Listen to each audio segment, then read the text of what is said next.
And we're live. Very good. Good afternoon, members of council, staff, and members of the public. Before we begin today's regular council meeting of the Township of Monaghan, I'd like to first observe a moment of silence. We'll have a moment of silence to reflect upon the unthinkable losses of the remains of 215 children who were students of the Kamloops Indian Residential School.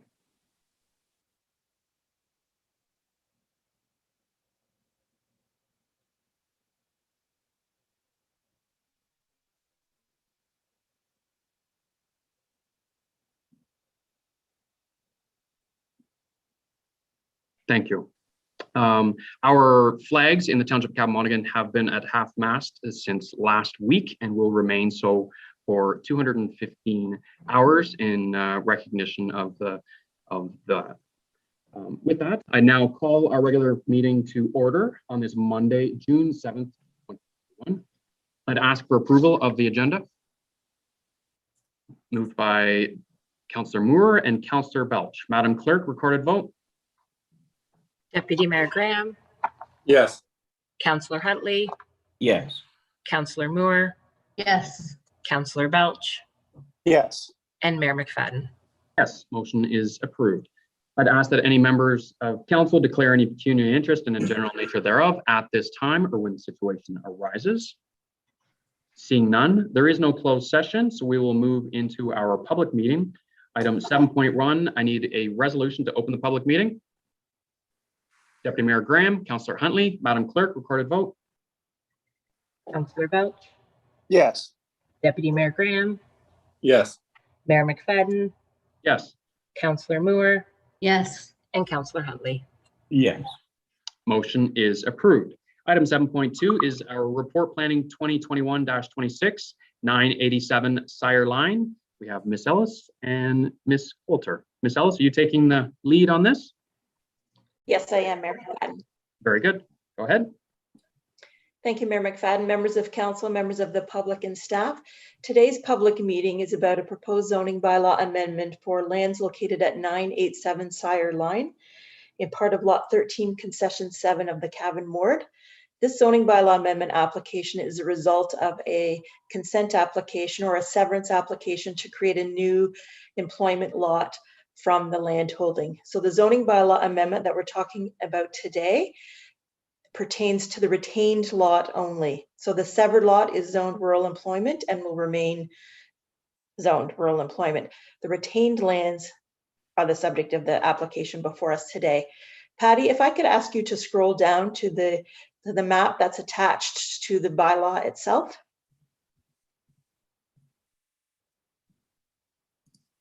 Okay, keep going. One more. Right there, thank you. So you can see from this map, so that only a portion of the lands are subject to the zoning bylaw amendment. The retained lands are about 38 hectares in size, or just over 93 acres in size. The property has frontage on both the Sire Line at the north end and Larmer Line at the south end.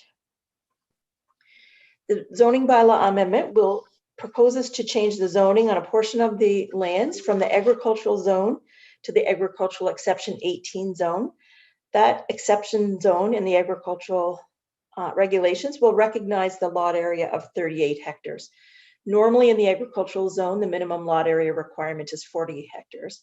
So in this particular case, the portion of the retained parcel in the agricultural zone is just about 38 hectares. So the zoning bylaw will recognize that lot area. The zoning bylaw amendment will also change a portion of the lands from the agricultural zone to the natural linkage zone to recognize a 30-meter vegetation protection zone for key natural heritage and key hydrologic features on the property. So you can see on the map before us today, the area that's in the cross hatching is the area that will be rezoned from the agricultural zone to the agricultural exception 18 zone. The area that shows up in the darker color or the darkest color on the map is the area that will be rezoned from the agricultural zone to the natural linkage zone. As per the requirements of the Planning Act, notice of this application was circulated to all assessed persons within 120 meters of the subject property to all required ministries and agencies, and to all township department staff. Signs were posted on both the Larmer line and the Sire line frontages of the property. And to date, we have not received any public comments about the application. We have received no agency objections to the application. The Conservation Authority did note that portions of the property are in a regulated area, and should any of these regulated areas be developed or subject to a development application, a permit from the Conservation Authority is required. Township staff had no objection to the application.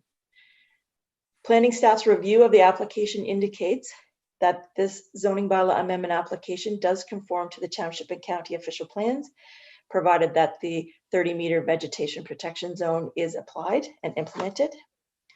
And with the implementation of the general mitigation measures outlined in the natural heritage evaluation that was completed at the time of the severance application, this zoning bylaw amendment application will also conform to the growth plan and the provincial policy statement.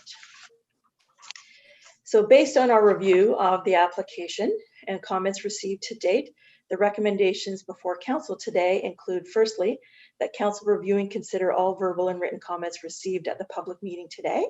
And secondly, that following the public meeting, bylaw number 2021-33, being a bylaw to amend bylaw number 2018-58 as amended, otherwise known as the Township of Cavan-Monaghan zoning bylaw, be presented to council for approval.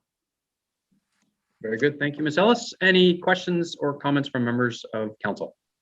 Deputy Mayor Graham. Thank you, Mayor, and through you. Thank you for the presentation, Ms. Ellis. One question. With regards to the zones, sorry, if you could go back to the map that was being discussed earlier, that would probably be helpful. It's with regards to the A18, the agricultural exception zoning. There's, as is captured in one of the other maps, there's a substantial maple sort of woodlot at the south end. And I just wondered if the exception 18 has any implications on that forest, because I know it's relatively small, but it is fairly well established from a forest. So I'm just curious if the implications are on that. Through you, Mayor McFadden, to Deputy Mayor Graham, the zoning does not have any implication to that woodland area. The agricultural zone does permit forestry uses, and I know we have had discussions in the past about protecting some significant woodlands, but to the best of my knowledge, the forest area at the south end doesn't show up as being like the forest area at the very south end or on the Larmer line frontage isn't recognized as a significant woodland at this point in time. But just to follow up, Mayor, but there's nothing in the indication with regards to the application that there's nothing in request or pertinence or any sort of insinuation that there'll be any changes, at least in the report as I've read it, to the utilization of the existence of that forest, correct? Through you, Mayor McFadden, to Deputy Mayor Graham, that is correct. So there are, Okay. right now, the application is strictly to recognize the vegetation protection zone around the natural heritage feature, and no new buildings or structures or no new development proposal on that portion of the property is proposed at this time, to the best of our knowledge. Thank you very much. Very good. Any other questions from members of council? Okay, seeing none, I will then ask any members of the public that wish to ask a question or have a comment to please indicate such. Raise your hand and we can certainly let you in. There are currently 3 attendees that are available. So if any of you, I will take extra time just so we can all have an opportunity to figure out how to raise our hands if we wish to ask questions. So I won't rush through. There are 3 individuals currently in attendance that may wish to have a question or a comment.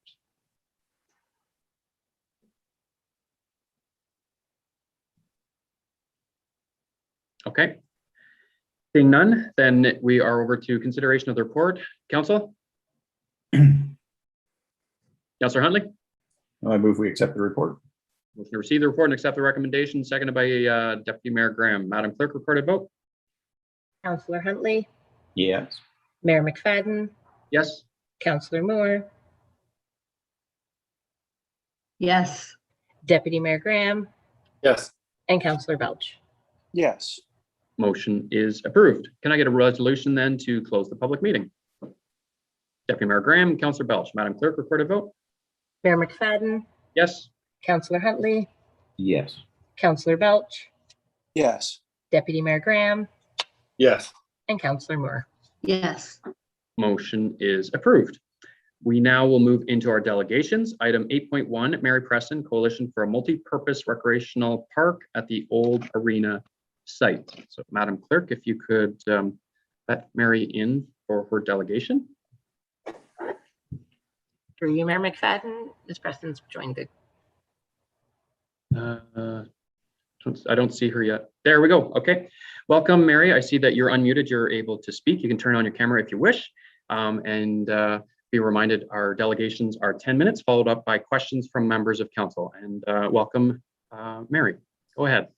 Thank you for this opportunity to present. As you know, my name is Mary Preston. I represent a community coalition for a multi-purpose recreational park at the Old Arena site. Before we begin, though, I would like to request the council accept an updated presentation and proposal document. Both new files are simply updated to reflect recent clarifications on the issue, and no new information or details have been added to new files. Therefore, respectfully request a motion to accept and receive the two new updated files. Absolutely, very much. Can I get a motion then from members of council? We got a Deputy Mayor Graham is moving it, seconded by Councillor Huntley. Madam Clerk, record a vote. Councillor Huntley, Yes. Mayor McFadden, Yes. Councillor Moore, Yes. Deputy Graham, or Deputy Mayor Yes. Graham, sorry, Councillor Belch. Yes. Motion is approved. Go ahead, Mary. And Cindy, if you could do the presentation, that would be great. I represent a group of community members who became concerned when announcements were noted in the media that potential plans were underway to refurbish the Old Arena site. This group participated in the many community engagements and consultations regarding the site in the past and would like to review and reiterate previous recommendations for a long-term solution for the site. Next slide, please. We are here to support the council in seeking a viable long-term solution for the Old Arena site that will provide economic and recreational opportunities for all of the community. This presentation reiterates key findings from previous consultations on the Old Arena property for the benefit of newer council and community members. It also reviews potential opportunities and benefits of creating a central park at the Old Arena site and requests that any feasibility studies and public engagements and consultations are held, and that any engagements on the Old Arena property consider past recommendations to create a recreational park at the site. Next slide, please. Millbrook is growing. As we change from a small rural village to a suburban small town, we need to have a long-term plan to ensure we maintain the natural assets and community spaces that have drawn new residents and development to the area. We need to create and maintain a sustainable and healthy community that has accessible, green, public spaces and recreational facilities. Common spaces provide a hub for the community for recreation, tourism, and outdoor events. Over the past year, the COVID-19 pandemic has illustrated that open-air spaces are critical to the physical and mental health of the community. According to health experts, the benefits of a green space on mental health and well-being may also arise from participation activities occurring in these spaces, such as social interaction or physical exercise. Next slide, please. Previous reports from consultants and community engagements agreed. As noted in the 2013 Downtown Revitalization Strategy, through site analysis, public engagement, and committee input, the following goals have been established. Create a recreational hub, multi-purpose, multi-seasonal green space with a venue for outdoor events. Consider this at the arena site when it is replaced by a new facility. Next slide, please. As noted in the 2014 Arena Community Center Needs and Feasibility Assessment Study prepared by the Rethink Group, they said, from a community first and aesthetic perspective, the highest and best use would be to raise the building and redevelop the site as a high-profile public open space, as envisioned in the downtown Millbrook Revitalization Plan. The municipality does not have a public square or other outdoor focal point for community activity, celebration, and identity. Next slide, please. As noted in the Downtown Revitalization Strategy in 2013, opportunities exist in the arena and dam precinct that will support the efforts of downtown revitalization and positive community improvement.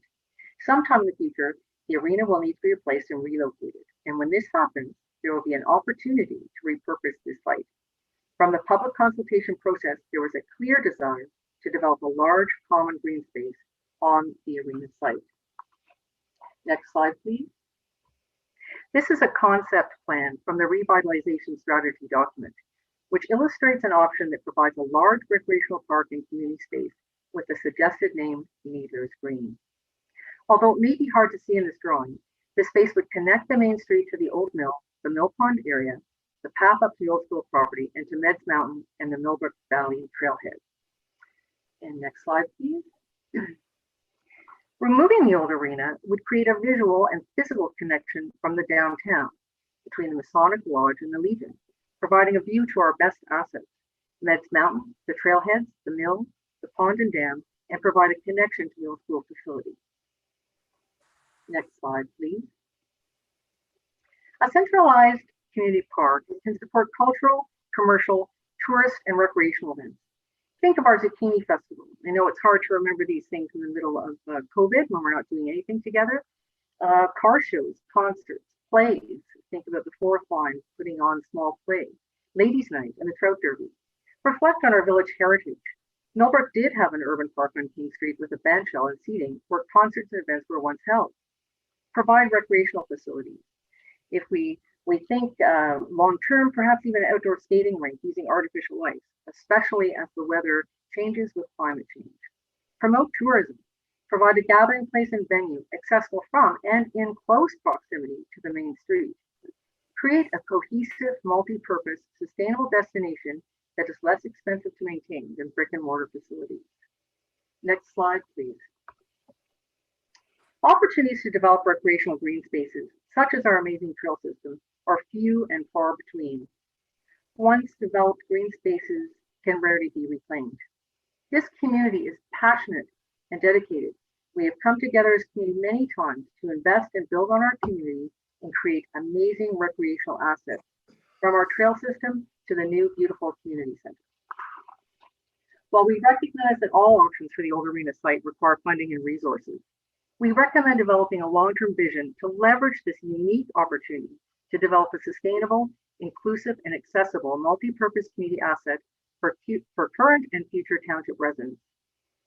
In conclusion, this delegation respectfully requests the following: that the council review past recommendations, reports, and results of public consultations regarding downtown revitalization and recreational facilities. Seek community input on long-term plans for the old arena property through engagement and consultation with ratepayers. Include in the feasibility studies for the old arena property the option of creating an outdoor public town center park with year-round facilities for social, cultural, and recreational events. Thank you for your consideration. Very good. Thank you very much, Ms. Preston. Questions from members of council? Deputy Mayor Graham. Thank you, and through you, Mayor. Thanks for the delegation, Mary, and I must say I commend you and thank the coalition for the adjustments in the language in the presentation today. It's I was pretty taken back by the original documents and some of the what I'll call presumptions that were in there. But just I'll make a statement then that just since November of 2019, when the original discussions were underway, I mean, the council has been committed to a comprehensive public consultation process with regards to the future of the old arena site in general. And that's really all that we have committed to in any iteration. The grant that was recently announced as being awarded, it was a unique opportunity for the municipality to access funds towards the future works and was filled out with a 4-week time horizon or deadline for us to get our submission in. So it wasn't an opportunity to have any sort of comprehensive engagement or really any sort of in-depth planning at all under that time horizon. So, and we have in our application, I think staff should be commended for applying with very flexible language. And I'll reference that multi-purpose community hub that's consistent with some of the vernacular from those 2013, 2014 conversations. So even some of the language in that application is the same. And these grant opportunities are really imperfect in nature when it comes to municipalities, but we need to apply in order to be fiscally responsible to have access to these funds. And if projects change or the scope or the plans change along the way, then we don't have to utilize the funds or benefit from that funding opportunity. But it was an opportunity that I think we all felt we couldn't pass by. And obviously, I think there's a lot of interest in this facility, but it was 50 years of interest in a new arena in order for our community center to get built. So especially nowadays during the pandemic, and with given the limitations and the relatively small size of our municipality, we have got some substantial large capital projects on our immediate horizon. Obviously, first and foremost being the fire hall, but the public works yard is not far behind. And those are going to be the primary focus and are going to really draw on the majority of any capital that we have available for major projects. So, all of part of informing that sort of opportunity to apply for the grant, because, we know capital project money is especially going to be tight. But again, I wanted to again thank you for the adjustments in the language and the presentations, because I felt as though in the previous submission there was a lot of presumptions made from some of the from what I would say is a bit of a one-sided interpretation of some media submissions, rather than what is actually on the public record and what this council has committed to, like I said, since November 2019 and also in those years prior. But I can only speak for myself, but it's my understanding from council's direction that we are very much committed to a public understanding of what will be done in the future of this project. We have not started it yet. We haven't released any RFP for this process as of yet. So, we're very much at square one. But it is on the horizon and there will be a consultation. I don't think it will be at the top of the list of things that we need to do in the immediate future, given the other capital realities of what's on our plate. So, but thank you for the delegation, and I really appreciate it, and want to express my thanks to the members of the coalition for those sorts of adjustments in language. Thank you. Excuse me, I'm Go not ahead, sure Mary. if I can Go ahead, respond. Mary. I wasn't ahead, sure Mary. if I wasn't sure if there was a question in there, Councillor Graham. But just to confirm what we're actually asking with the new updated file is to just ensure that there's public consultation and that this option is included in feasibility studies. And please note, in our other report, we did note that there are other funding opportunities also available through the community foundations. So obviously it's recognized by this group and community members that funding is always an issue. But we're talking about a long-term plan, and that we should at least revisit the long-term vision. I commend Mayor McFadden and the community for somehow realizing a very top-of-the-line facility and community center when years ago we were also told that wasn't possible and that wasn't feasible. So I think that we need to look positively, and this community has historically come together and supported any initiatives that were deemed in the community's good. And I don't think we should just say it's impossible, money short, because I think that's true. We recognize it, but I think we can move forward. And thank you very much for your concerns, Councillor Graham. Thank you, Mary. Any other questions? We have Councillor Moore. Go ahead. Through you, Chair. Also, thank you, Mary. It was a very good presentation. And I do believe we need public consultation. I agree with you for that. But I also wonder if, when we're doing this public consultation, if we shouldn't maybe be considering also the cost, because we're looking at it right now, or people are looking at it right now, as if it's just fix the old arena, and the money that we have will do that. But the fact is, to tear down that old arena and pave for parking lot and lawns and things, and a site for entertainment, like a venue, probably dollar-wise, we're looking at a lot more money that we have to take into consideration at the same time. And taxpayers may not want to go into millions of dollars of debt again. And I know we're thinking it's just tear down a building, but actually to tear down a building and remove it, and whatever's under that building has to be cleaned up. I think we have to think about that too in our consultations. Just something to think about. I'm not criticizing what you want to do. I totally understand it.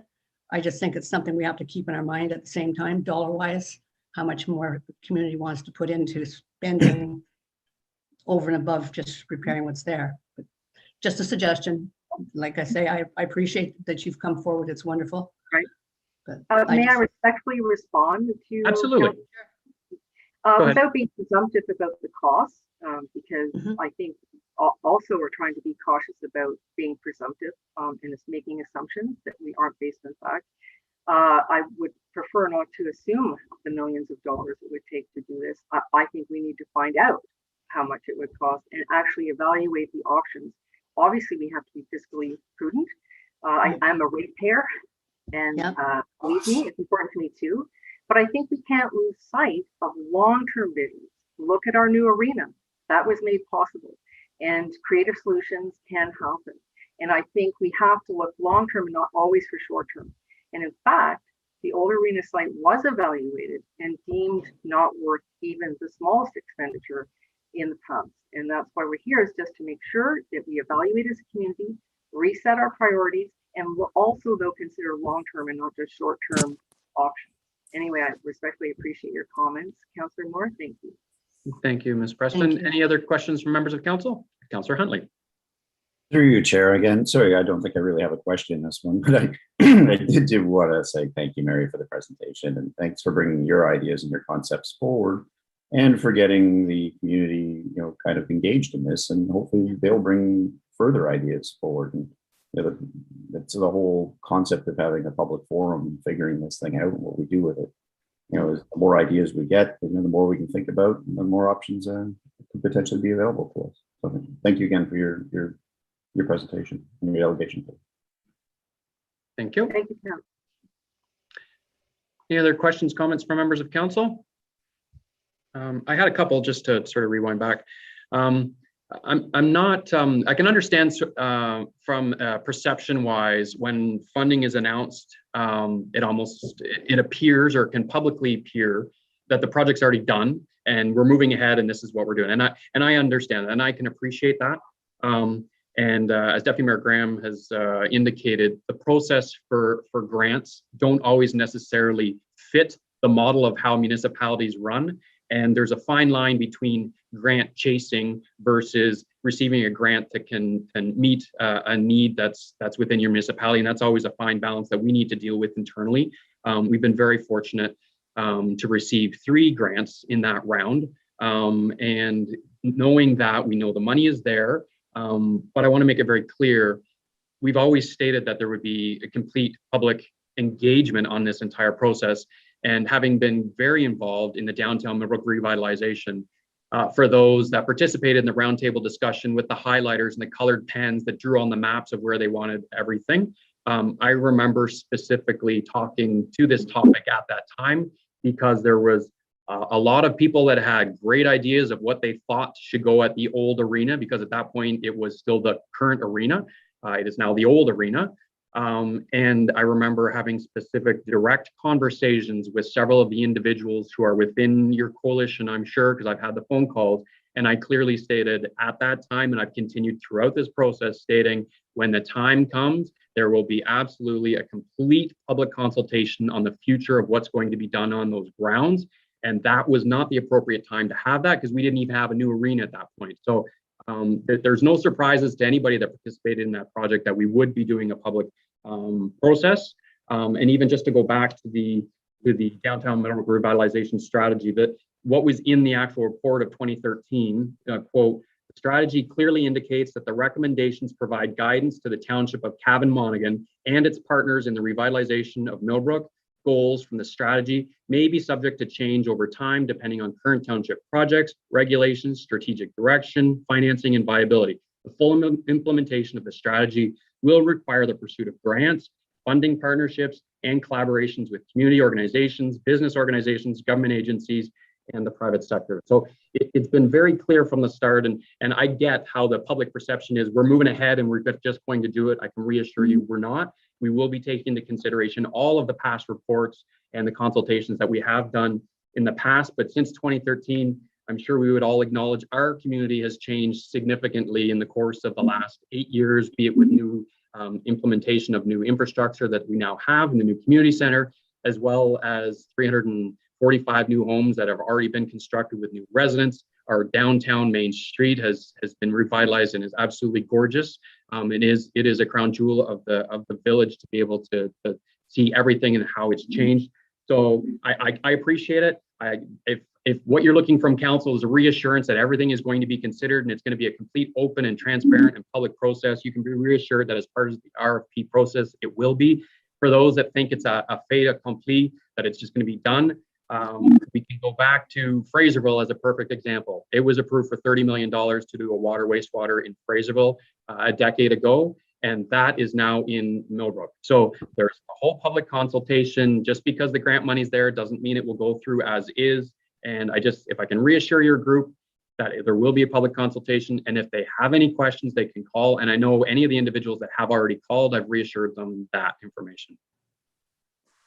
Thank you, Mayor McFadden. I appreciate your comments. Do you mind if I just offer a comment in response? Absolutely.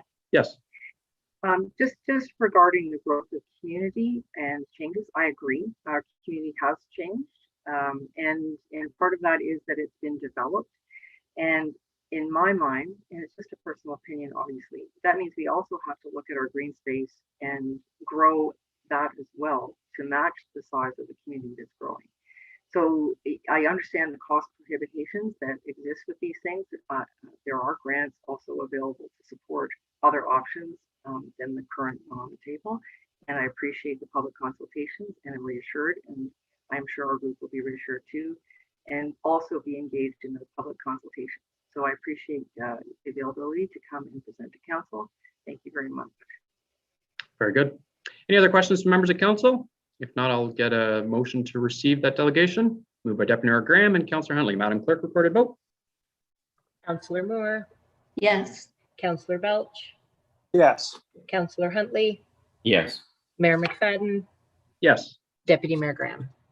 Yes. motion is approved. Once again, thank you very much, Mary. Thank you. Our next item on the agenda is item 9.1, minutes of the regular meeting held May 17th. Motion to adopt those minutes. Deputy Mayor Graham and Councillor Belch. Madam Clerk, recorded vote. Deputy Mayor Graham, Yes. Councillor Huntley, Yes. Councillor Moore, Yes. Councillor Belch, Yes. Mayor McFadden. Yes, motion is approved. Minutes from committees or boards, Cabot Public Library Board minutes, April 20th. Any questions on those minutes? Not a motion for those. Councillor Moore and Deputy Mayor Graham. Madam Clerk, recorded vote. Councillor Belch, Yes. Deputy Mayor Graham, Yes. Mayor McFadden, Yes, Councillor Moore, Yes. and Councillor Huntley. Yes. motion is approved. Next item, 11.1, report finance 2021-08 municipal grants update. Ms. Pope? Good afternoon, Council. I have before you a municipal grants update. The attachment provides you grants that we're actually working through, pending, perhaps waiting for a decision, or some that have been received. And on page 2, there's another aspect of different potential grants that we could look into, and staff are currently investigating. Very good. Questions from members of council?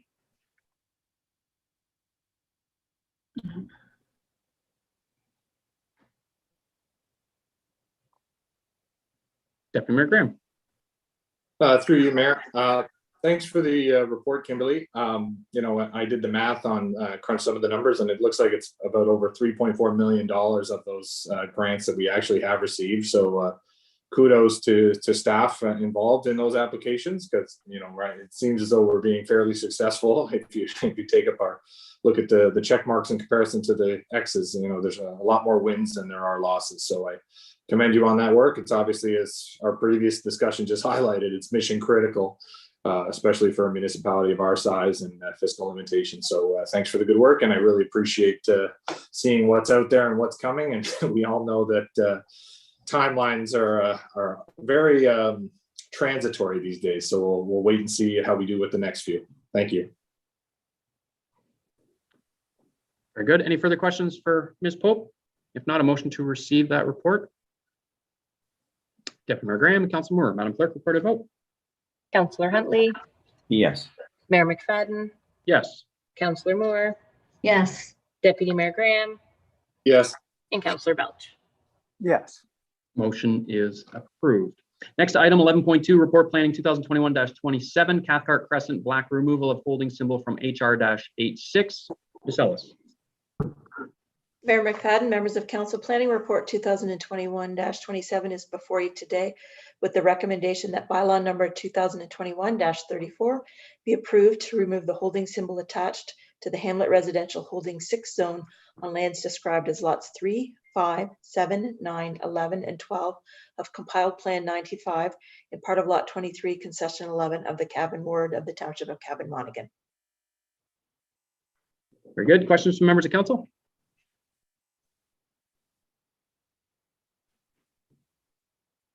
Seeing none. Motion from council then. Motion to receive the report and accept the recommendations. Councillor Huntley, Deputy Mayor Graham, Madam Clerk, record a vote. Mayor McFadden, Yes. Councillor Huntley, Yes. Councillor Belch, Yes. Deputy Mayor Graham, Yes. and Councillor Moore. Yes. Motion is approved. Next item, report 11.3, report planning 2021-28, new residential development, parking spaces and garages. Mr. Conley? Your worship, through you to council, you have before you planning report 2021-28. The recommendation is that council receives report planning 2021-28, new residential development, parking spaces and garages, and direct staff to return with a comprehensive set of recommendations to update zoning bylaw 2018-58 as amended. I'm not sure, your worship, as to how much detail you want to go through. The report consists of a discussion, which also summarizes the legal opinion, which is an attachment to that report. In short, it talks about currently what the zoning bylaw has in terms of definitions around parking spaces. That talks about what we have now in place currently in terms of what is provided in terms of detail under section 12.2 within the zoning bylaw, and also has a discussion with respect to the implications of parking spaces, changes to there, and any other details with respect to that. I think if you'd like me to walk you through the report, I can certainly do that. Or if you wish to have any questions right now, I can certainly do that as well. I think we'll head right into questions. Questions from members of council?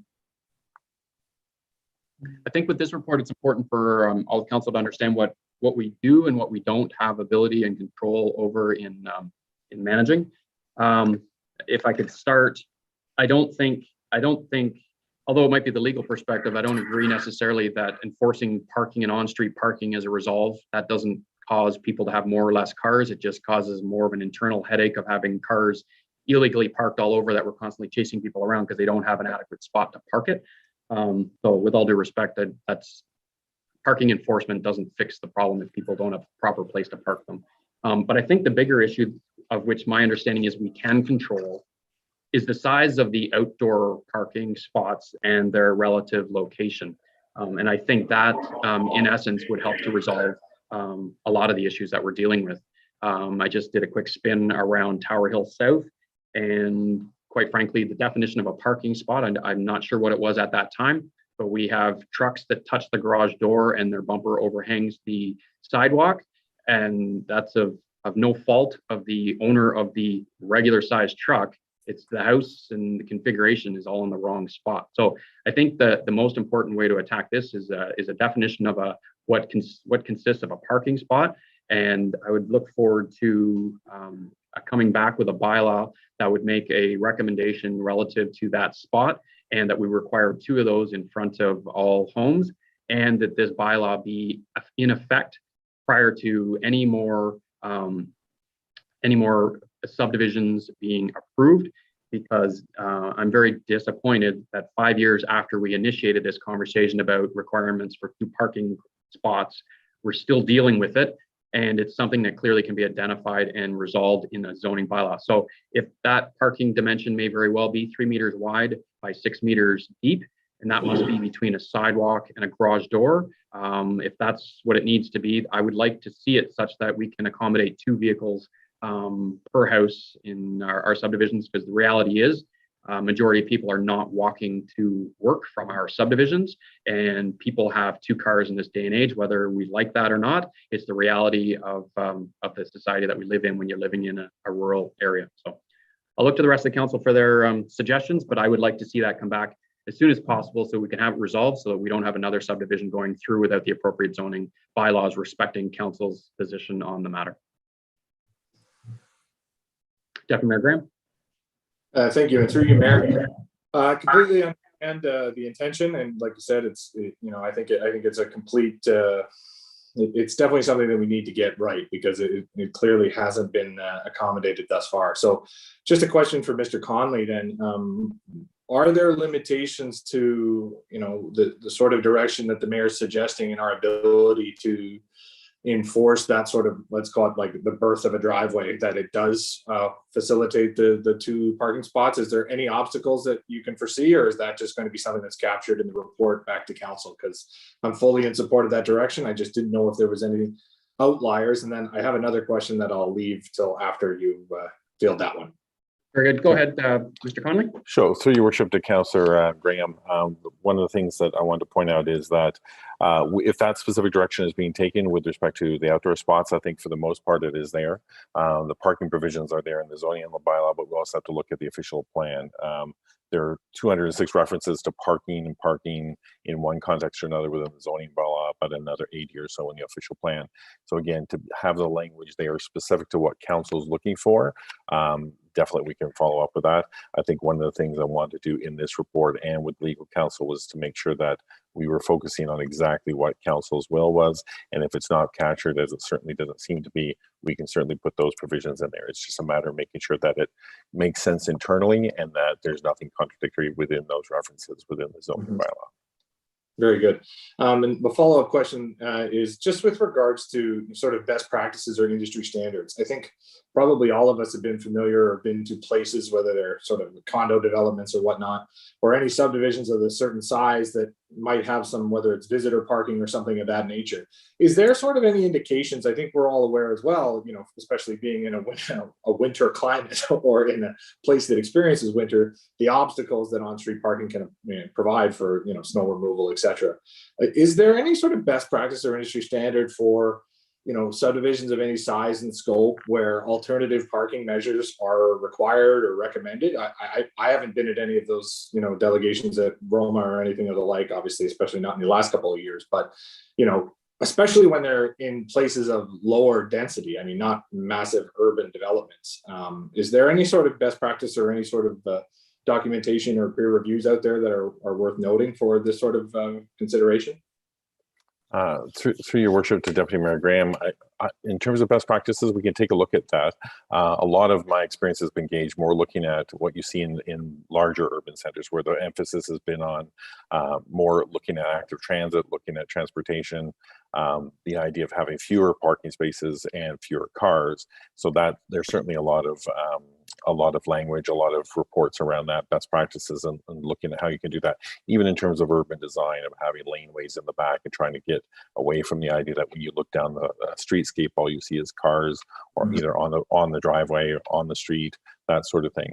But I can certainly look to other jurisdictions with respect to best practices. I think, again, what we want to have here clearly is that from experience from council, certainly from the conversations that have taken place in council since my tenure here, is the idea that you're looking at wanting to have, the reality is there are a lot of cars. This is a commuter neighborhood, certainly in Tower Hill South.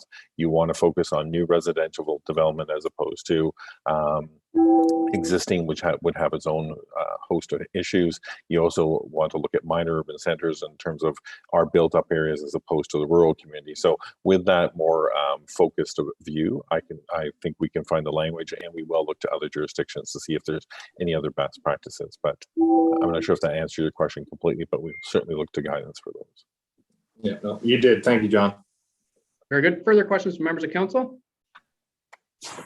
Councillor Huntley?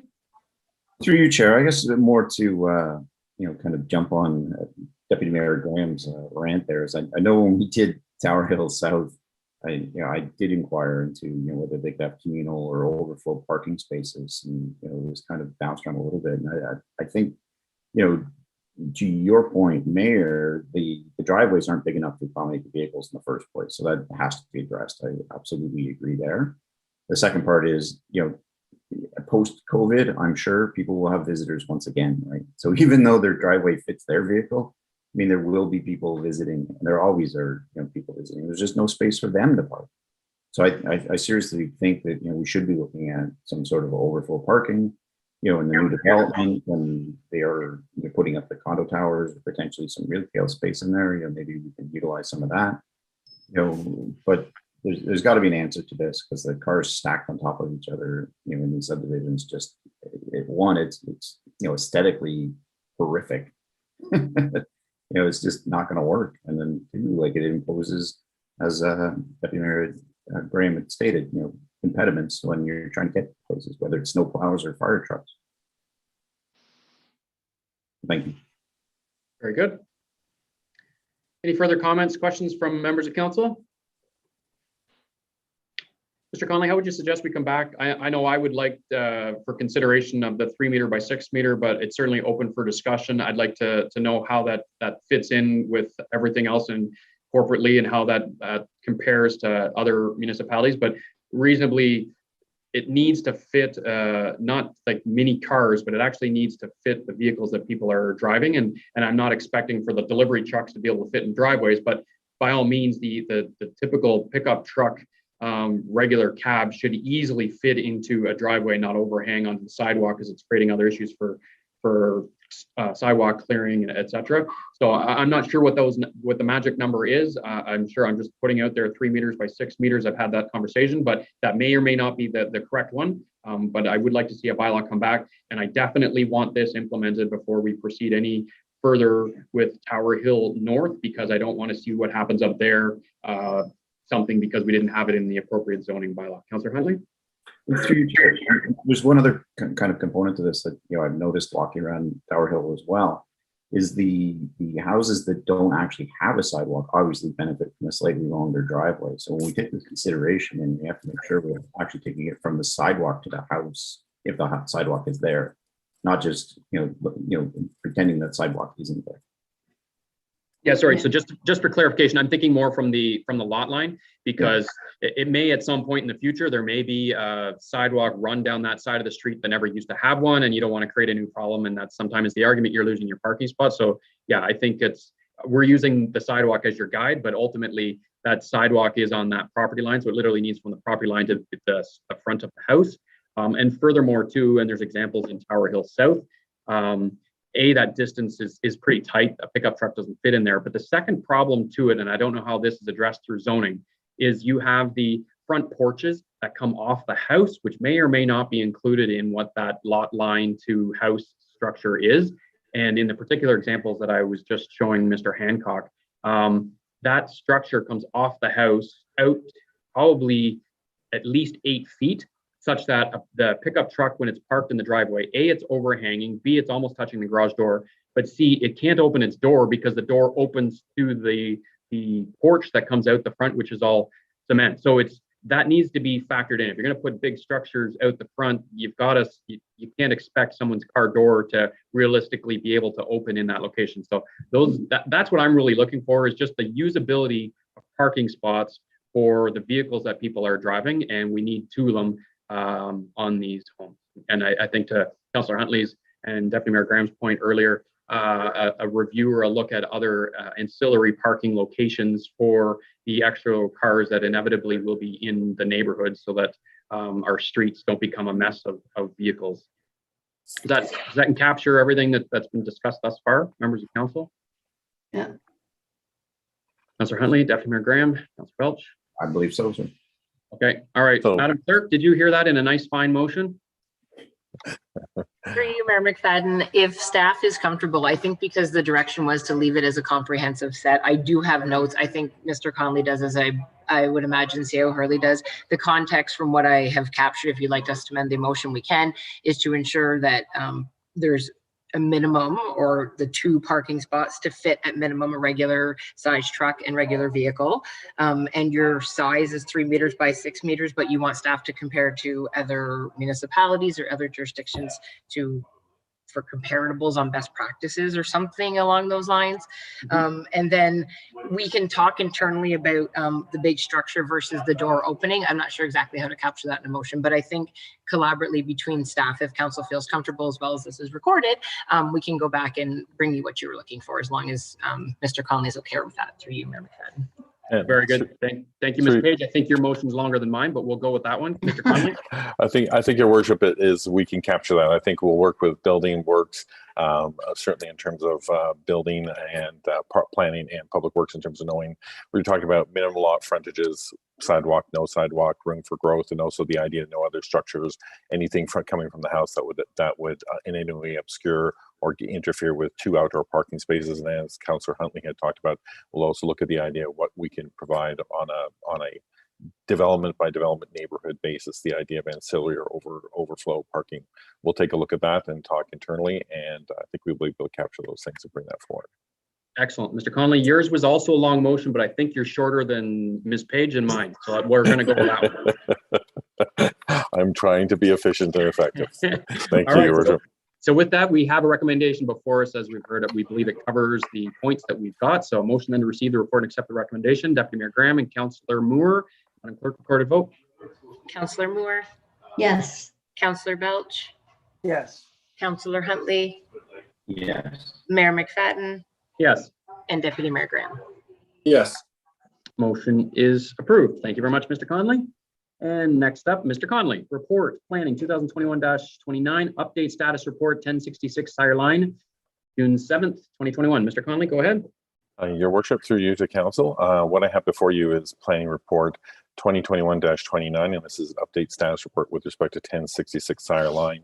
If you recall, I did give a verbal update at regular council on May 17th. Effectively, what I'll do is walk you through is that the township had a pre-consultation early part of February. Discussion was held with Conservation Authority, MTO, the county, the township, and identified 5 background studies. The effect of this is to try and take a look at an official plan or zoning bylaw amendments to look at the property to change from its agricultural and natural linkage property, the zoning that's on there now, to rural employment, which would be M2. These are studies that were identified and approved in the capital budget for 2021. The 5 studies are outlined in the update, the actual report itself, so I won't focus on those other than the 3 that are current and most important. Right now, they're critical to going forward, and that's the agricultural impact assessment, the hydrogeological study, as well as the environmental impact study. As of today, in terms of June 7th, 2 consulting firms that are doing the 3 reports have been on site, and that work has begun. And in fact, with the agricultural impact assessment, the consulting company that has done that work has a draft final report there and ready.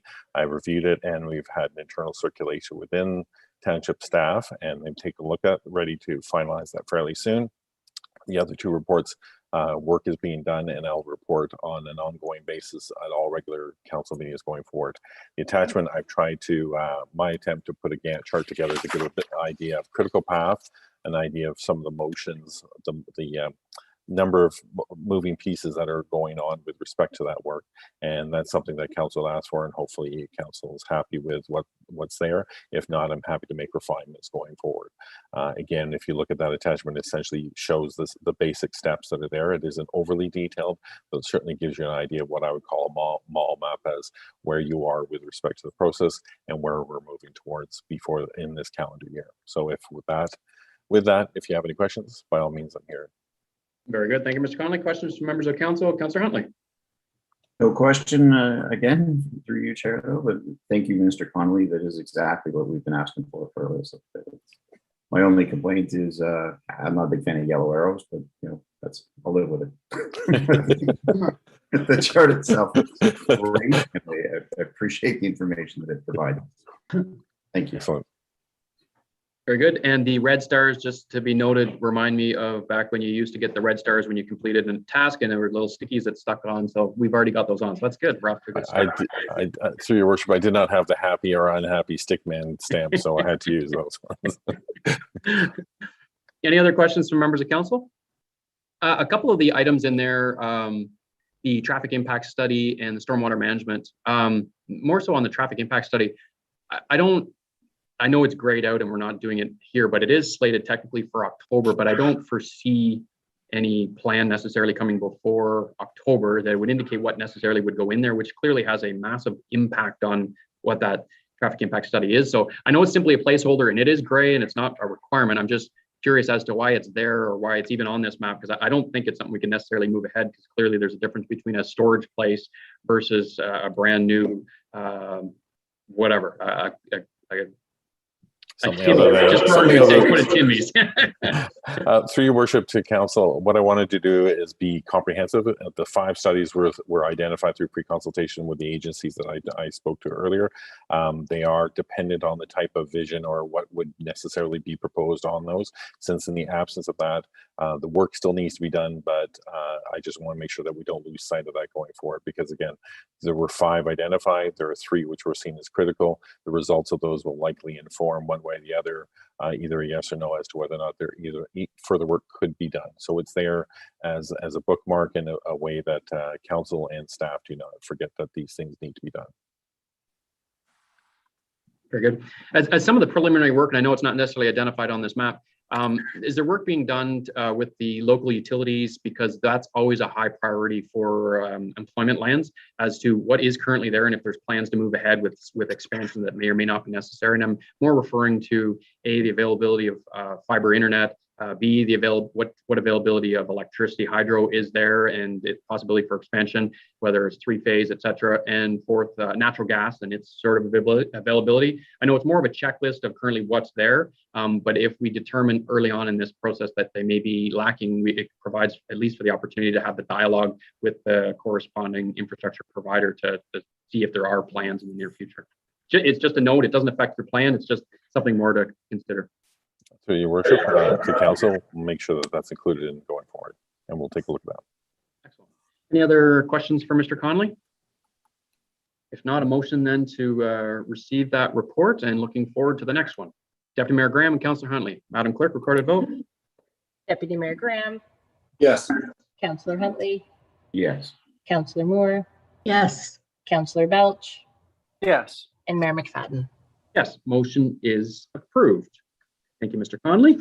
Thank you. Our next report is Public Works 2021-11 Municipal Solar Units Update. Mr. Hancock? Thank you, Mr. Mayor. Through you to council, before you, we have 2 recommendations in this report. Number 1, that council receive the municipal solar units update for information. And number 2, that council approve the reduced interest rate of internal financing on the original capital cost of the solar units from 6% interest to 3% on the principal remaining against the asset replacement reserve fund over a 5-year term, 2022 to 2026.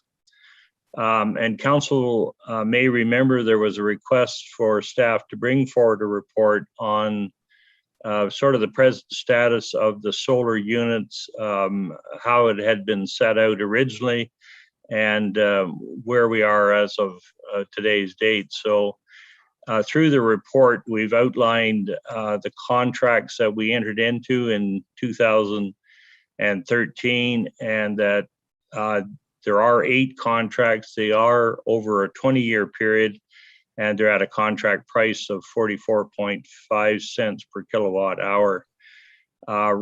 Both reports, number 2013-26 and 2013-20, are attached, and they do note the locations that were approved, and also that we would finance the capital cost of the solar units over the time period up to 2025 with an interest rate of 6% charge back to the asset replacement cost reserve fund.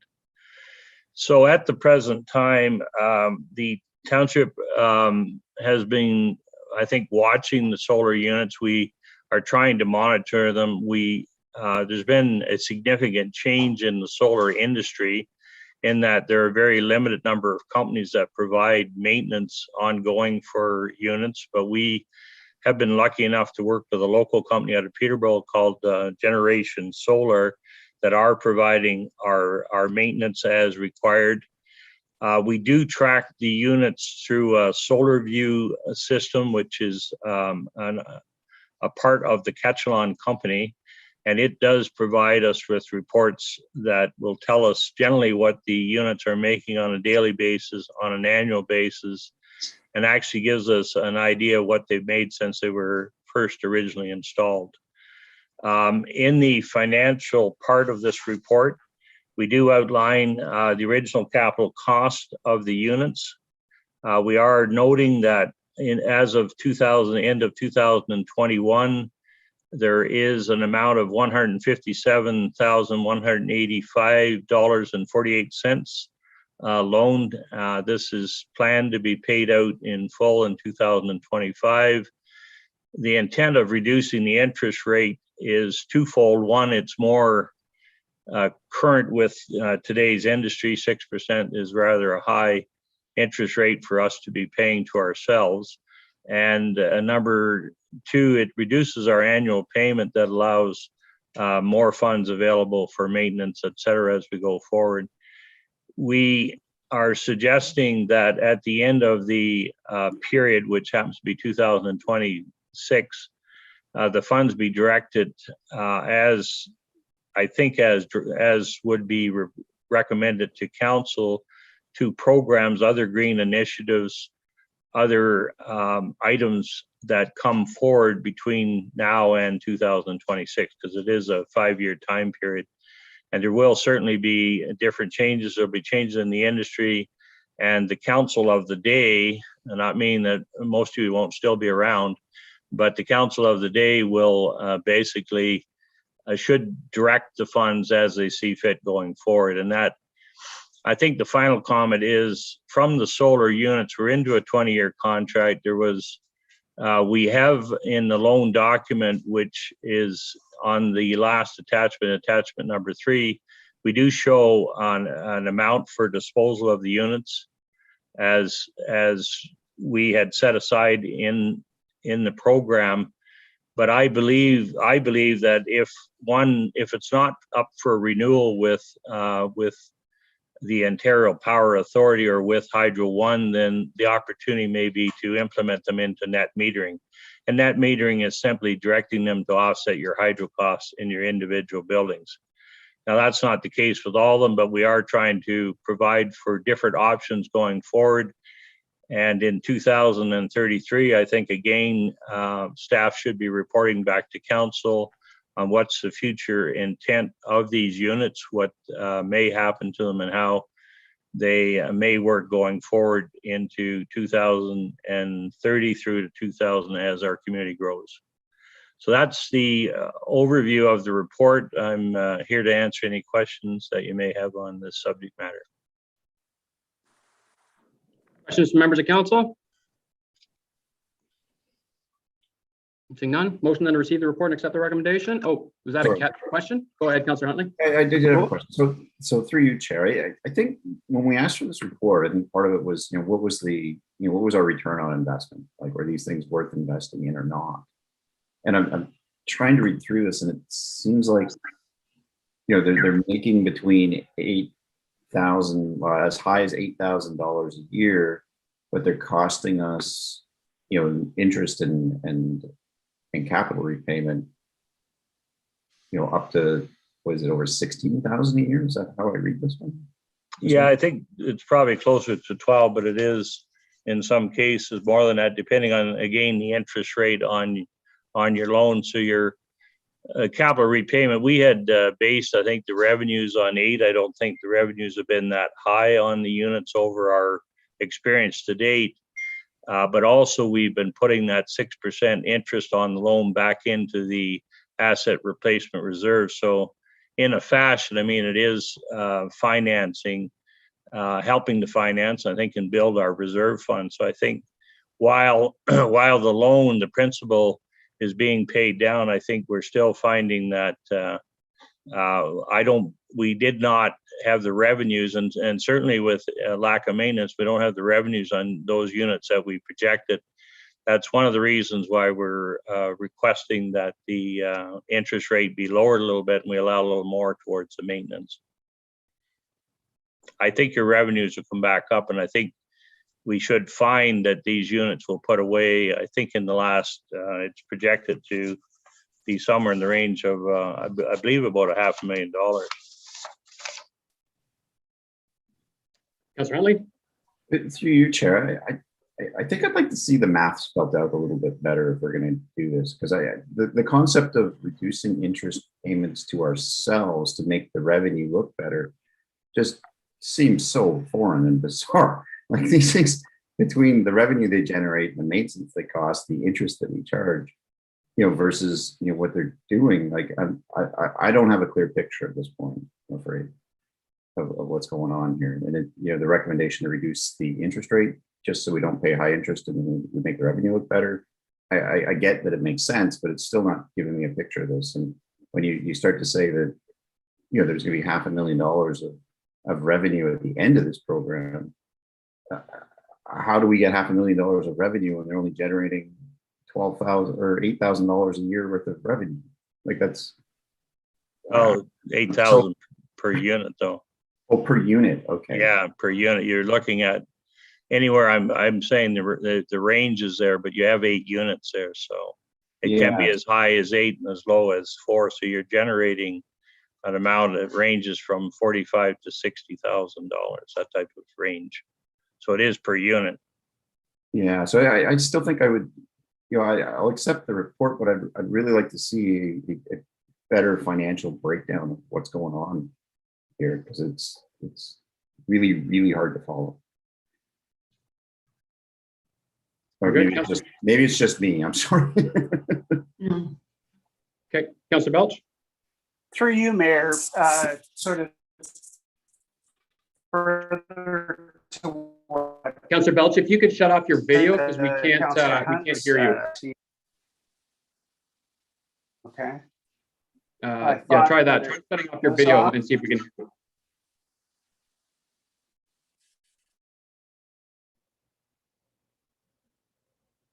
I think he just froze himself. Is that better? You can try it. It's hit and miss. Go ahead. Hello. Yep, go ahead. Yeah, just through you, Mayor, just wanted to know from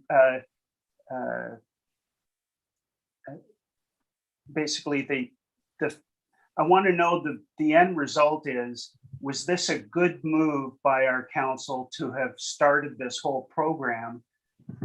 And I want to sort of add on to Councillor Huntley's request. Where are we sitting per unit? Was it a good move? Bottom line, the public are going to want to know, was that a smart move on our part? Mr. Hancock? Okay, I think council's asking for further information on revenues and cost generated per unit, which we can provide. Did I sort of hit the? Yeah. Okay. We can do that with a further report on it, no problem. Very good. Okay, Councillor Huntley, was there some specific direction that you wanted to follow over and above what's the recommendation before us? Well, I think the recommendation is to reduce the interest rate. So I think what we really need to do is see, well, what does it look like in its current status, and what does it look like with the interest rate reduced? I don't just reducing the interest rate because 6% is the wrong rate. And,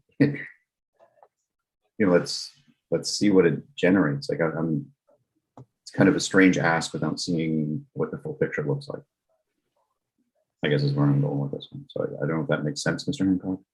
Yeah, I think so. I think we can generate a couple more tables and come back with a further report. Deputy Mayor Graham? Yeah, I'm in, thank you, and through you, Mayor, I'm in agreement with Councillor Huntley. If I base it on an average revenue, and I was of the same mind, I didn't realize it was 8,000 per unit.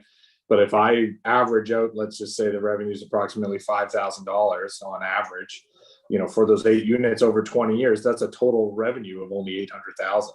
And we're well along the way in that 20-year agreement. 2033 is not 10 years away. So half of that would be 400,000. And I'm just not sure how we're going to end up with this 500,000 with, the last 8 years or so of the contract based on how we're going. So I would, before I make that decision with regards to adjusting the interest rate, I'm in the same boat. I'd like a more comprehensive understanding of the fiscal picture. Okay, so Councillor Huntley or Deputy Mayor Graham, are you prepared to make a modification then to that recommendation, and then we can vote on it? Well, I think I make the motion that, we send the report back for further information with a more clear financial picture of the two different options. Okay, very good. Mr. Hancock, is that clear? Yeah, I just wanted to clarify to the deputy mayor that we're only in 8 years so far of this contract. This started in 2013.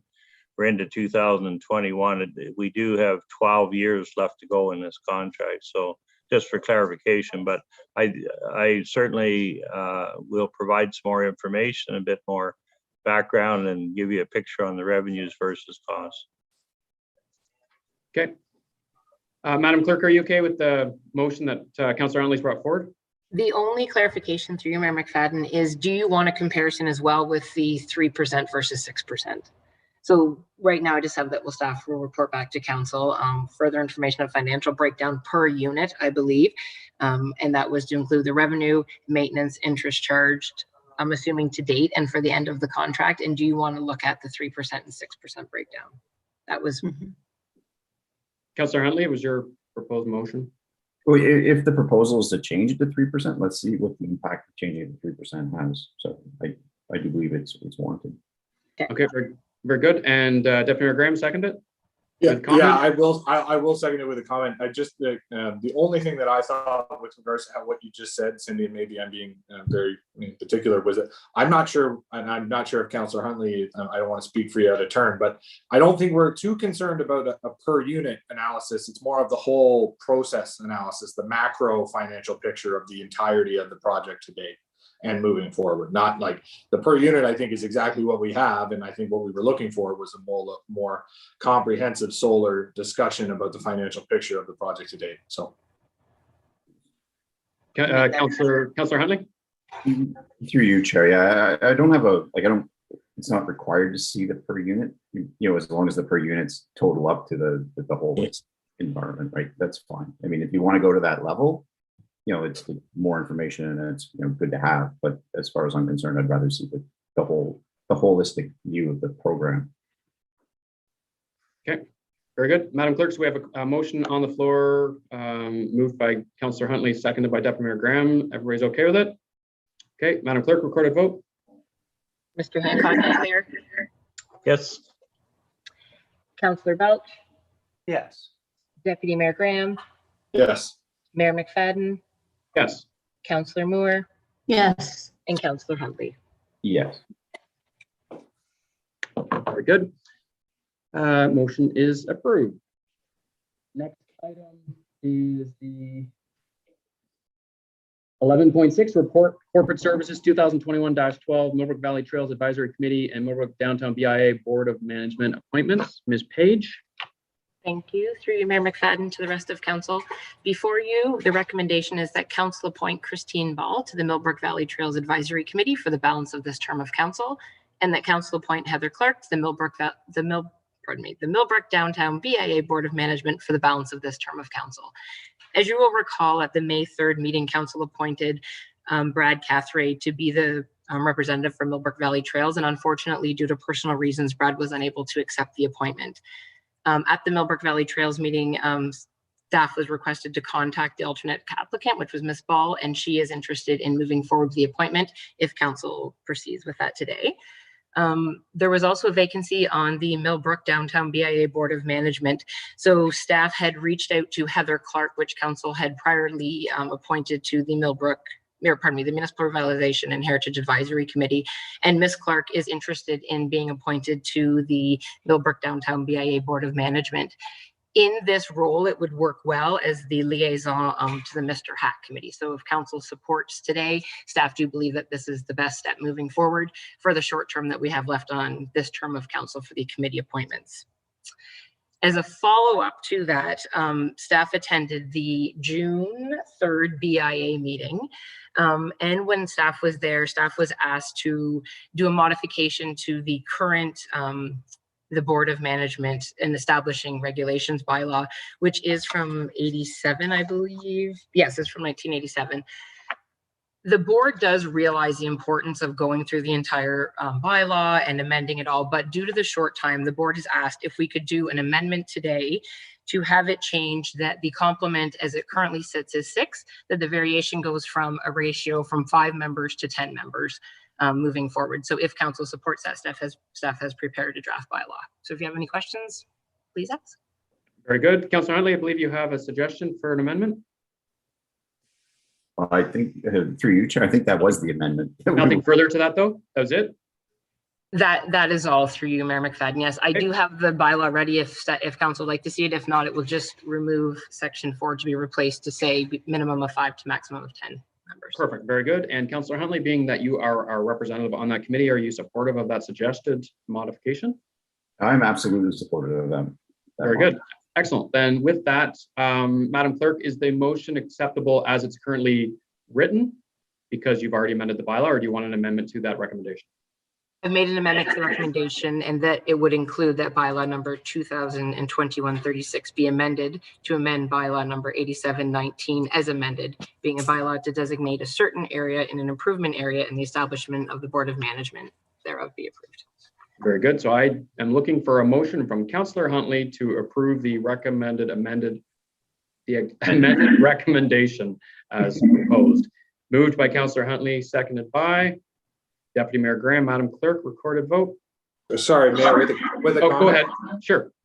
Just curious to Councillor Huntley, just what the rationale is behind the adjustment to the recommendation. Just curious. Through you, Chair. So the Board of Management for the BIA, right now it's 6, and there's a number of executive positions such as chair, vice chair, secretary, treasurer, and it's very hard to distribute those roles amongst just those members because people are obviously busy. So being able to kind of help spread that out and bring in more people to kind of help us, and the same thing when it comes down to potential quorum issues and whatnot, just because it's such a small board. Don't get me wrong, a small board can be very agile and nimble, but it also requires an awful lot of work. So if we can spread that work out a little bit better, it should help us in the long run. Got it. Thank you. Very good. Madam Clerk, we have a motion on the floor. Recorded vote. Councillor Huntley, Yes. Mayor McFadden, Yes. Councillor Moore, Yes. Deputy Mayor Graham, Yes. and Councillor Belch. Yes. Motion is approved. Thank you, Madam Clerk. Next item, report CAO 2021-06, Cabamonigan Policing Services. Ms. Hurley. Yes, good afternoon, Council. I have Cabamonigan Policing Services report before you today. The 2 recommendations for consideration is that Council support the Peterborough Police proposal, PPS, and direct staff to work with PPS to bring back a 5-year contract, and that Council send a letter to the Ontario Provincial Police thanking them for their proposal. Just to give you a little bit of background, the last couple of meetings we have received, as you know, you've been talking about policing for some time, and you've established a police task force to go over these items and these 2 proposals.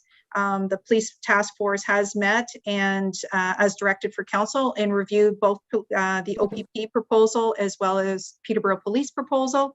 And the recommendation that I was asked for me to bring before council for consideration today was that the task force believes that the Peterborough Police proposal is the one that they support, given the information and the financial breakdown. Very good. Questions from members of council?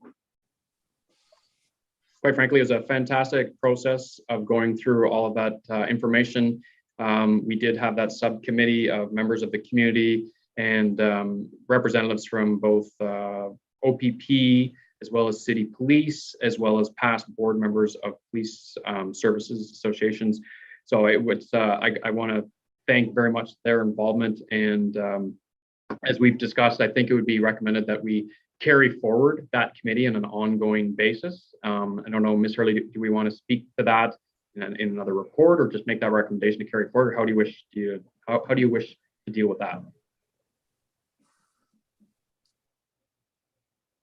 Sorry, I did identify that in the report. So therefore, if you wish to make that a motion to go forward, and I believe I put down on a quarterly basis to continue reviewing, if you'd like to do that, then we're certainly willing to put that recommendation before you as well. Yes, I just didn't see it in the recommendations. So that would be the wording that you'd like to see under the recommendation. That'd be item number 3, the continuation of the task force. Continuation of the task force on a quarterly basis, if that's possible. I think it's better to put set times, if I may, because everyone's schedule is very busy. You're right, you've got a lot of volunteers there. So if we could set times to ahead of time as a scheduling at each year, then that makes us a lot easier to be able to coordinate those times. Absolutely. Perfect. Thank you. Councillor Huntley? Through you, Chair, I think one of the last things we discussed on that task force as well was actually having that task force do a comprehensive review of whatever contract came forward from the Peterborough Police. And I don't know how we accommodate that by, if it doesn't fall within a quarterly time frame, not to complement or complicate things there, but I guess it would be at the call of the chair then, Ms. Hurley. I just don't want to miss that opportunity. Through you, Mr. Chairman, I did not have that written down, so I apologize, Councillor Huntley, if I missed that. It's usually staff that sits down with the police and works out a contract, and we bring it directly back to council. If that is something I missed, again, I'm sorry I missed that. But if you want to go, that just delays that process a little bit further. We will have to meet because our contract is due very soon, and I know that they're very anxious to sit down and start working out a contract. So if that's a direction, I can certainly adhere to that for sure. And I'm happy to do that if that's your direction. Yeah, so through, excuse me, through you, Chair, like I believe we did discuss at that board that, you know, they were happy to give a once over to that contract, not to sit in the room and negotiate with the police, but just help make sure that there weren't funny things in there that we didn't understand and that they could clarify for us. I think was the role they were going to play in that. Yeah, I do remember talking about it. I didn't know if it was a direction. Councillor Huntley, do you want to add anything to the recommendation then? I was looking to the chair to, you know, I believe I was capturing that correctly, wasn't I? Yep. So I think the recommendation then would be for this task force to meet on a quarterly basis and to convene to review the contract when it is available. The final contract, correct? Correct. Correct. Thank you. I'm fine with that, sir. That's not a problem. Okay. All right, Councillor Huntley, then you have an amended recommendation. Madam Clerk, are you clear on what was proposed? Through you, Mayor McFadden, yes, I am. The task force meet on a quarterly basis to convene and review the final contract when it's available. Do you want the report back to council? Yeah, that's would be the. Yeah, the report has to go back to council. It has to be adopted by council. Very good. Excellent. Got a mover, got to have a seconder. Councillor Moore, Madam Clerk, recorded vote. Mayor McFadden, Yes. Councillor Huntley, Yes. Councillor Belch, Yes. Deputy Mayor Graham, Yes. and Councillor Moore. Yes. Motion is approved. Thank you, Council. Next item 11.8, report CAO report and capital status. Ms. Hurley. I don't have anything to add through you, Mr. Chairman, to council unless they would like any updates or anything added to the report status list. Council, anything further?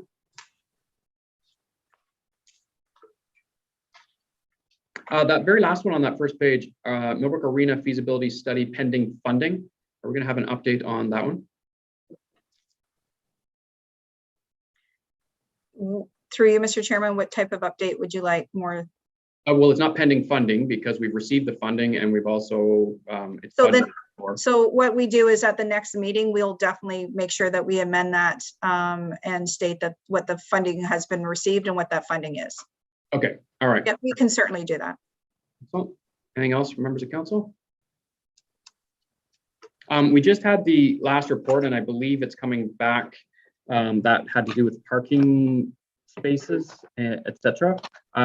Is there something that needs to be added to this? I know we've provided direction for it to come back, but it is on the critical path to the approval of any other subdivision applications requiring them to be in compliance with this parking. So I don't know whether this is the place to do it, or if we wish to deal with it now, or if we'll deal with it on the 21st.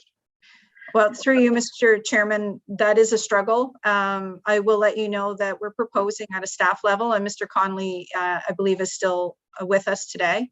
But we do plan on coming forward to the 21st of June with the subdivision agreement for Tower Hill North.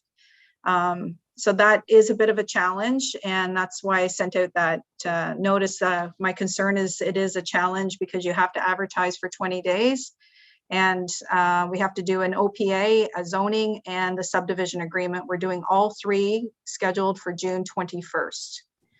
So as per your direction today in a motion with regards to the garage, or with regards to the parking spaces, that too would be, I'm not sure if it's an OPA amendment. I know that Mr. Conley mentioned OP policies as well as doing a ZBA, but there is notices that have to provide to be able to do that. So I'm unclear if it's just a zoning bylaw amendment, sir, or if it's actually a zoning and an OPA amendment. But our timing is not, it's not aligning right at this moment when we're talking about the Tower Hill North subdivision. Mr. Conley? Through your worship to council, just to reinforce what CEO Hurley said, is that it was our intent to bring forward Tower Hill North. There are three parts of that: the OP, the zoning, and the plan and subdivision. Again, approvals for the official plan and the plan and subdivision lay with the county. What I do anticipate is through the discussion around parking spaces that we spoke to, or as council spoke to and directed staff earlier, it's most likely going to just be zoning. I can't rule out official plan, but it most likely be zoning. But again, to Ms. Hurley's reinforcement in terms of timing, any changes, which clearly there will have to be some changes that will have to go through posting. If that was available for June, July 1st, we would post. We have to have that public meeting at least 20 days, or the notice out 20 days to the month meeting. We'd have that approval by council if that's the case, and you're happy with what we've put forward, and then the appeal period of that as well. So that would push off our approval if you're making one dependent on the other for Tower Hill North into, I'd say, best case scenario into August. Okay, very good. So we're okay, Ms. Hurley? Through you, Mr. Chairman, I'm not feeling okay actually on this one. I'm concerned regarding the timing. Okay. I'm going to suggest stop the buses on any more subdivision applications till this is resolved, because this is the way long overdue, and we've seen the consequences of the proper zoning not being put in place in the first phase of the subdivision. So I don't know if we need to call a special council meeting in order to get the processes done in place or whatever. The zoning needs to be dealt with. It was supposed to be dealt with a while ago. So that's our top priority. And if I'm speaking for all of council on this one, we have to get that in place. It's critical to moving forward. Well, your worship, if I can add to the conversation, if that's the priority, then that would certainly be my priority. I would try and put that forward as soon as possible, and then the same thing, use whatever mechanisms we have to call special council meetings as we can to make sure that, one, we respect the legislative timeframes and the planning process, but at the same time trying to have these things go forward in a legally defensible and a appropriate manner, just to make sure that council is satisfied with that. Councillor Moore? Through you, Chair, just one question.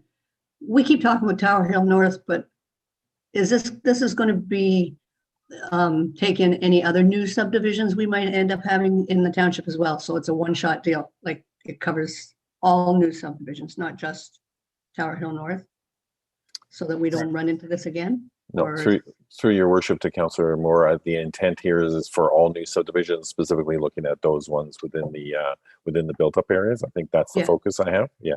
So the intent is it would be one shot in the sense that it establishes a benchmark for all of those new subdivisions, any approvals of those subdivisions going forward. Okay, thank you. Ms. Hurley? Through you, Mr. Chairman, I believe you reference urban areas, correct, Mr. Conley? I just did, yes.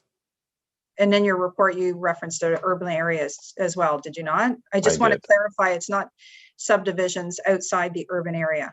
No, the intent here was the focus, and it was to look at new subdivisions, so new as opposed to existing, and urban built up areas as opposed to rural. We weren't going to apply these to rural areas or rural subdivisions. So that was my understanding. That's the way it was presented. That's how I answered questions earlier. So that's the direction I'm taking going forward. Okay. All right. Anything else, members of council? None. Motion then to receive that capital status report. Councillor Moore, Councillor Huntley, Madam Clerk, record a vote. Councillor Moore, Yes, Councillor Belch,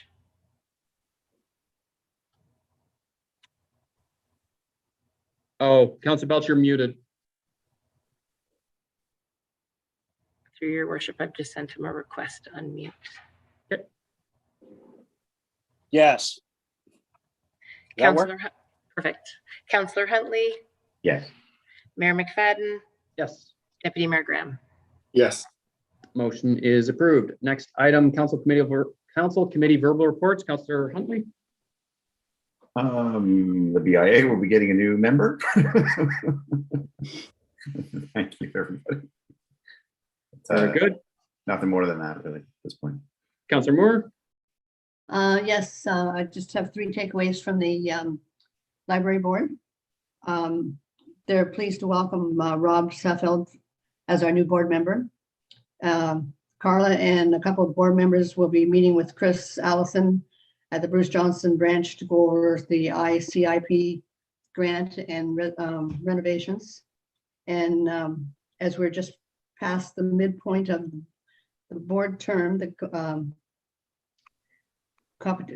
sorry, just a minute, can't read what they sent me. They just wanted to say that they want to make sure that everything's going to continue to be progressing as effectively as it has in the past. So that was their 3 takeaways. And there'll be a meeting next Tuesday evening at 7. Thank you, Councillor Moore. Deputy Mayor Graham. Through you, Mayor, we did, Millbrook Valley Trails did meet last Monday. Unfortunately, due to the pandemic, we're still sort of on hold with regards to our plans for the workday. So we are still hoping for maybe at the end of June and planning that formally in our June meeting. And who knows, by then we might actually be able to solicit or request volunteers for help. But, we want to make sure we're doing it as safely as possible. So, but the trails are all open and in fairly good standing given the dry weather. But obviously with the heat and obviously the pandemic still an issue, please abide by, social distancing and also stay hydrated because they are hot trails out there. Thank you, Deputy Mayor Graham and Councillor Belch. Through you, Mayor, upcoming meeting, I think on the 17th for the Ganaraska board meeting. Other than that, nothing else to report. Very good. A motion then to receive those verbal comments. Councillor Huntley, Councillor Moore, Madam Clerk, recorded vote. Deputy Mayor Graham, Yes. Councillor Huntley, Yes. Councillor Moore, Yes, Councillor Belch, Yes. and Mayor McFadden. Yes, motion is approved. Correspondence for action, we have item 14.1, letter from Millbrook and Cavan Historical Society regarding the downtown Millbrook revitalization project. The suggestion would be to receive the letter and forward it to staff for consideration as part of the project. Motion from Deputy Mayor Graham, seconded by Councillor Huntley. Madam Clerk, recorded vote. Councillor Belch, Yes. Deputy Mayor Graham, Yes. Mayor McFadden, Yes. Councillor Moore, yes, and Councillor Huntley. Yes. Motion is approved. Moving along now into our bylaws. That bylaw number 2021-33 being a bylaw to amend bylaw number 2018-58 as amended, otherwise known as the Township of Cavan zoning bylaw, and that bylaw number 2021-34 being a bylaw to remove the holding symbol from bylaw number 2018-58 as amended related to the lands described as lots 3, 5, 7, 9, 11, and 12, compiled plan number 95 in part of lot 23, concession 11, geographic township of Cavan, and the bylaw number 2021-35 being a bylaw to amend, bylaw number 2021-28 being a bylaw to regulate use and erection of signs in the township of Cavan, and that bylaw number 2021-36 being a bylaw to amend bylaw number 87-19 as amended being a bylaw to designate a certain area as an improvement area and establish a board of management, therefore be read a first, second, and third time, signed by the mayor and the clerk and the corporate seal attached thereto. Moved by Councillor Huntley and second by Deputy Mayor Graham. Madam Clerk, recorded vote. Councillor Huntley, Yes. Mayor McFadden, Yes. Councillor Moore, Yes. Deputy Mayor Graham, Yes. and Councillor Belch. Yes. Motion is approved, confirming bylaw being bylaw number 2021-37 being a bylaw to confirm the proceedings of the meeting held June 7th, 2021 be read a first, second, and third time, passed the 7th day of June, signed by the mayor and the clerk and the corporate seal attached thereto be read a first, second, third time, signed by the mayor and the clerk. I already did that. Yes. Moved by Councillor Huntley, seconded by Councillor Moore. Madam Clerk, recorded vote. Mayor McFadden, Yes. Councillor Huntley, Yes. Councillor Belch, Yes. Deputy Mayor Graham, Yes. and Councillor Moore. Yes. Motion is approved. Motion to adjourn. Councillor Huntley and Councillor Belch. Madam Clerk, recorded vote. Councillor Moore, Yes. Councillor Belch, Yes. Councillor Huntley, Yes. Mayor McFadden, Yes. and Deputy Mayor Graham. Yes. Motion is approved. Meeting is adjourned. We do have some upcoming meetings. Cavan Monaghan Public Library Board meeting is Tuesday, June 15th at 7 p.m. via Zoom. The Mr. Hack Committee meeting of Municipal Revitalization and Heritage Advisory Committee is Thursday, June 7th at 9 a.m. via Zoom. And the Millbrook Valley Trails Advisory Committee is Monday, June 28th at 5 p.m. via Zoom. Thanks, everybody.